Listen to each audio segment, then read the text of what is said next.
Hello, and welcome to this CJM podcast focused on long-term care planning and all the issues that go around it. My name is David Greene. I'm CEO and owner here at CJM Wealth Advisors, and with me today is a very special guest and client, Dr. Christine Hunter. Chris, welcome. Terrific to see you in person. Really good to see you live and in person, and happy to have you here especially. I'm going to embarrass you a little bit with a bio. The reason we have Chris here speaking to this topic will become very apparent as I share her accomplished career and history. She has a long history, both distinguished military service as well as service in the federal health programs. On active duty, Chris actually rose to the rank of Rear Admiral.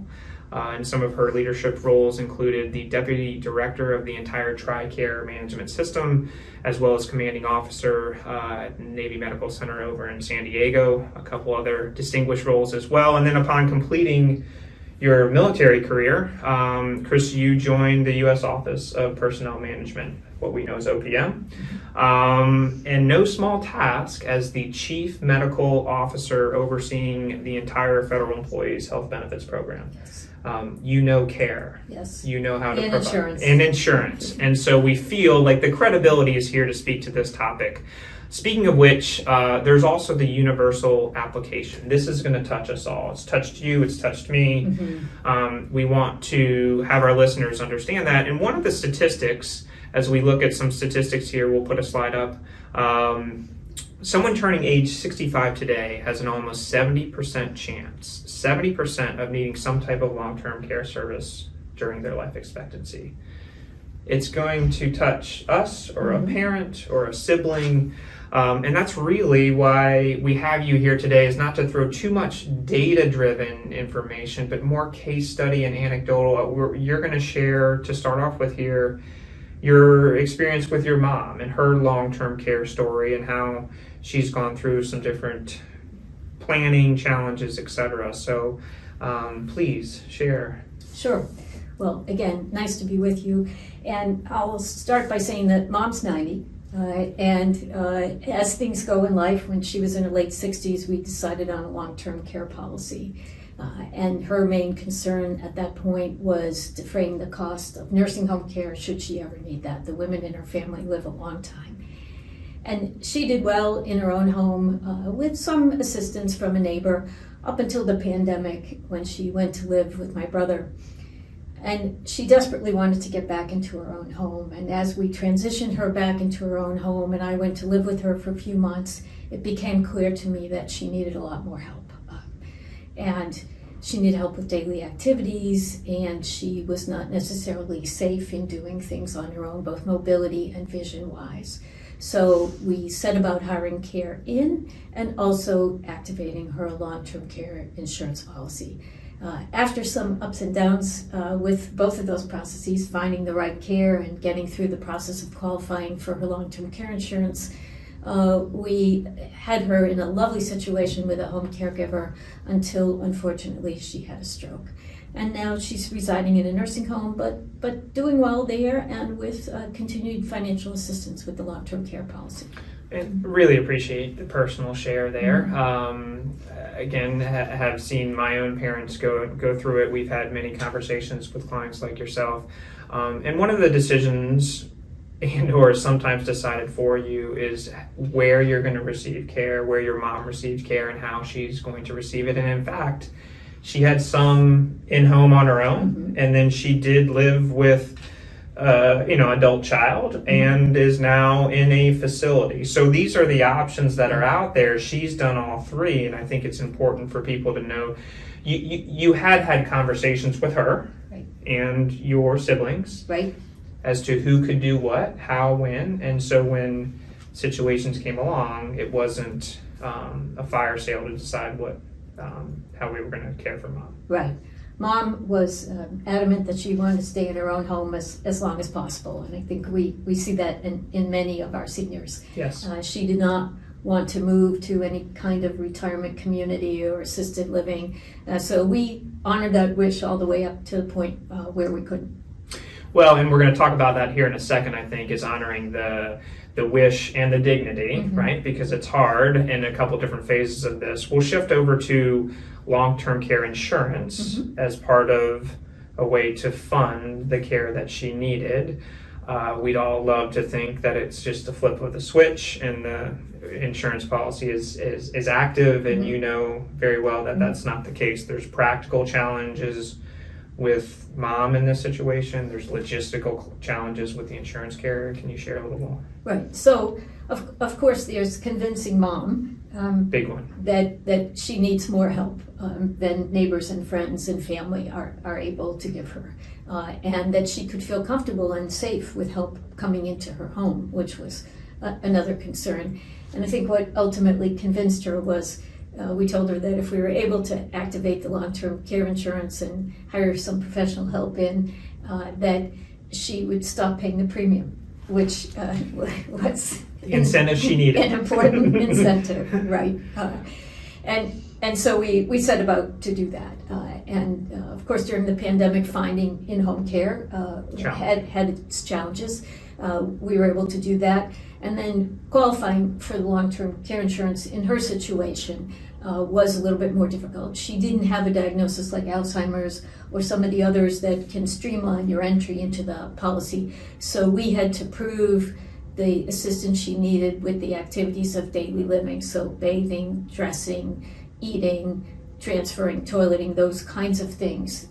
And ultimately had a case management nurse into the house to watch her do some activities.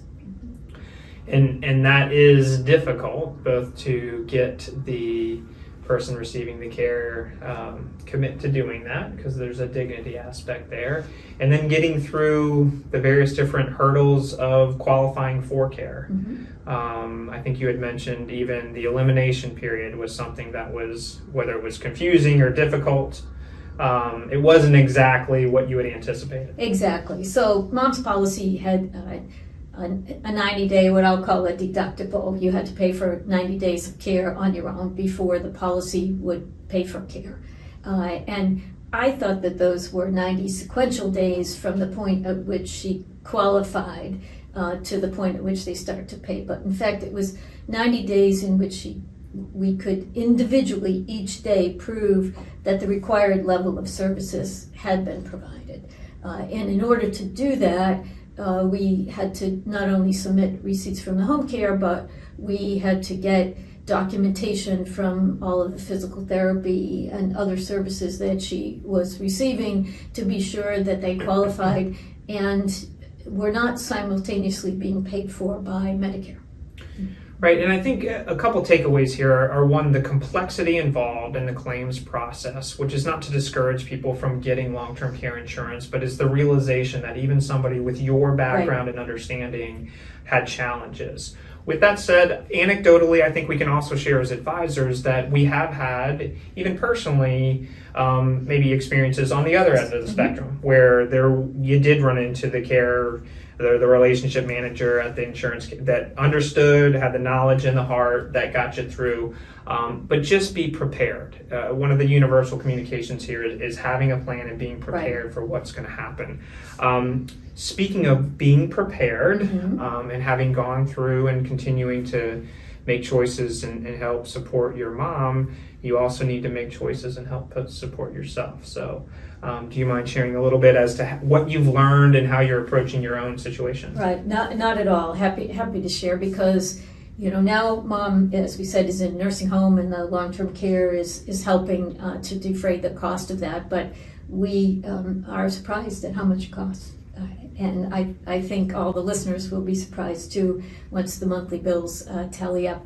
So for my own situation, I chose not to use a long-term care insurance policy, but a life insurance policy with a chronic illness provision. Some people call those an accelerated death benefit or a long-term care rider, but basically those funds could supplement my pension income to pay for my care if and when it's needed. And the nice thing about that is if I don't use it, then the whole policy goes to my heirs. Sure, and so that's one aspect of your plan is the cost of care, understanding how much it can cost and then where the money's going to come from.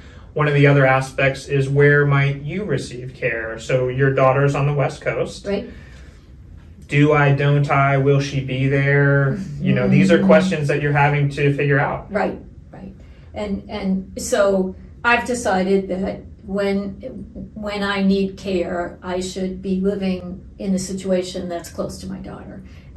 That when our children have children, it's not reasonable to think that they can fly across the country or even travel several states to come and help us out in the moment, the unpredictable moment when we need them at the bedside. So I'll go where my daughter is, and I hope I have some advance notice of where that'll be. I'm also looking at continuing care retirement communities, because one of the things we learned with Mom was that when you do need a nursing home, sometimes beds are full at the highest quality facilities, and if you have a life care contract, then your admission to a quality facility is usually guaranteed. Really important point that you and I have talked about, and I've had some serious conversations with clients recently, and then I faced it myself when my mom, as you know, was in a wheelchair. Dad was kind of the caregiver. This is September of 2017. I go down there to have a conversation with them.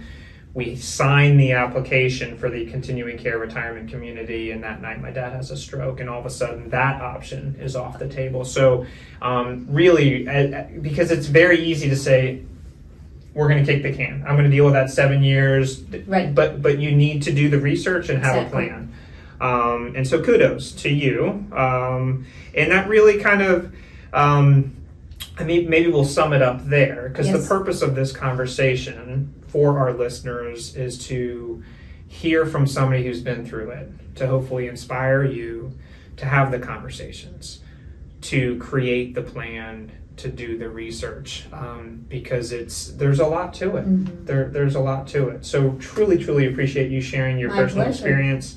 Hope you as listeners have benefited from that. I appreciate you taking the time with us, and look forward to having you attend another CJM podcast here soon.